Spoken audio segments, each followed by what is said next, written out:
Coachella Backstage 2016 here at the festival, and I am joined by Savages. Hello. Hi. Hello. Hi. How are you? Yeah, we're good. Yeah? Is Yeah. this your first time at Coachella? Have you played No, before? we came three years ago. Yeah, possibly 3 So you years played ago. in support of your debut album. Yeah. And here we are with your second record, Adore Life. We've spoken before, and you talked about how important that connection with the audience is, especially for this band. And it almost seemed like it was an aspect of what you do that really propelled the group creatively, like you really fed off of it. So I'm curious about playing out here, the festival in the desert.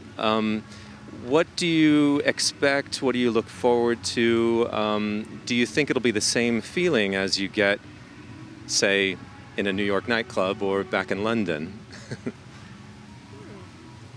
Well, I guess festivals are always slightly, a different beast from playing your own club shows, for example, because you have not so much control over all elements. But we're playing at 9 o'clock tonight, so it should be dark. And we're playing in a tent, the Mojave tent. Yeah. So, I'm sure we could get a pretty good kind of club-like vibe going there. Yeah.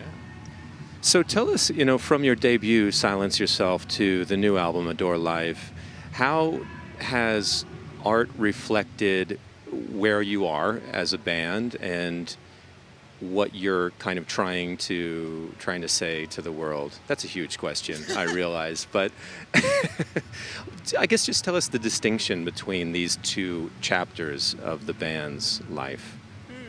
Right. Who's going to answer? Well, I guess, when we did Silence Yourself, it was a different story. I think we went all around the world, we toured all around the world. And we, for 3 years, and then you're a different band after that. You're different people, you evolve. I think it's interesting how, I don't know about you, but I feel when you look back at, a month back or a year back or 10 years back, you feel like almost you're a different person. And I think that's a very normal feeling to have, but it's quite exciting to feel that you can always change and evolve. And I think the second record has encapsulated all that, like for us to realize that we had a voice, we had an audience, we were establishing ourselves and people were listening, and suddenly it felt very the shows were important for that, to show us how much reception we were having. And when you're having a massive crowd giving you so much love, I think it just changes you. You're receptive to that. And so, yeah. Yeah, that's actually what I was sort of, talking about initially, was that I feel like you feed off of that moment. Do you feel like you're a different person, sort of a bit of a superhero when you're on stage? God, I'd love to be a superhero. Yeah, we wish. We wish, yeah, that'd be great. I think you are. Yeah? Tell us about the show. Have you brought, kind of more production elements to it, or theatrical elements to the show, or is it pretty sparse and simple? Yeah, we have some lights now. Woohoo! We made it. Okay. You know what? Actually, translating those songs from Adore Life onto the stage has not actually been as big a leap as I think it could have been in that situation. I think because we wrote that record very much with an audience, very much the songs were played live to their full extent in a way before we recorded it. So it's actually hasn't been a massive leap to try and recreate the sound. It was still very like minimal elements, 3 instruments and 1 voice, that's it. We haven't added anything to that. So that's quite...